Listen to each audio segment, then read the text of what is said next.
Hola, en este vídeo te voy a explicar de una forma sencilla cuál es la justificación del diferente punto de ebullición entre las moléculas de cloro, bromo y yodo, y lo haremos a partir de la diferencia entre sus fuerzas intermoleculares.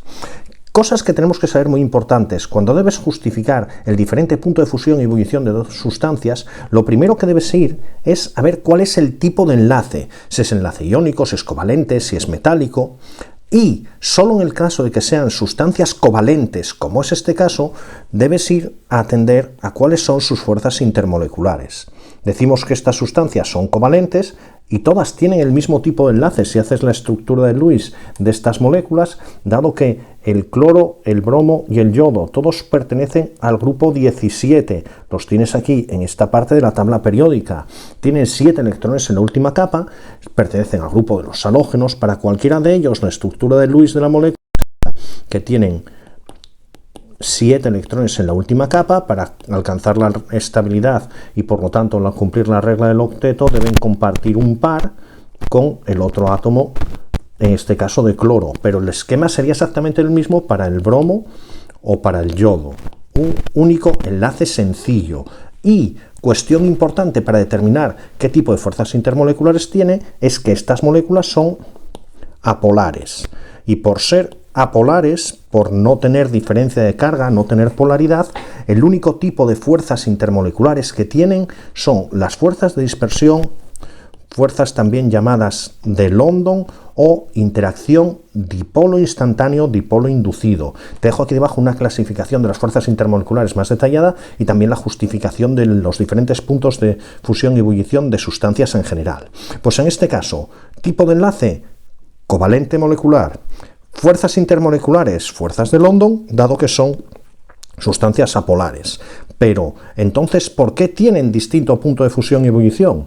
Porque si observamos sus propiedades, el cloro es un gas a temperatura ambiente. Su punto de ebullición está a menos 34 grados centígrados, mientras que el bromo es un líquido. Por cierto, solo hay dos elementos que son líquidos a temperatura ambiente, que son el bromo y el mercurio. Pues el bromo es un líquido, y en cambio el yodo, tienes aquí una imagen, a temperatura ambiente es un sólido. Su punto de ebullición está por encima de la temperatura ambiente, a 184 grados. Esa temperatura es un sólido.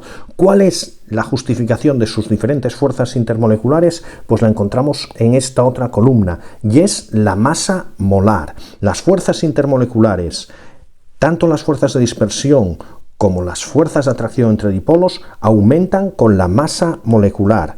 Mayor masa molecular, y aquí tienes los valores en gramos mol de sus masas moleculares, que lógicamente aumentan en la tabla periódica cuando vas hacia abajo. Por lo tanto, tienen el mismo tipo de enlace.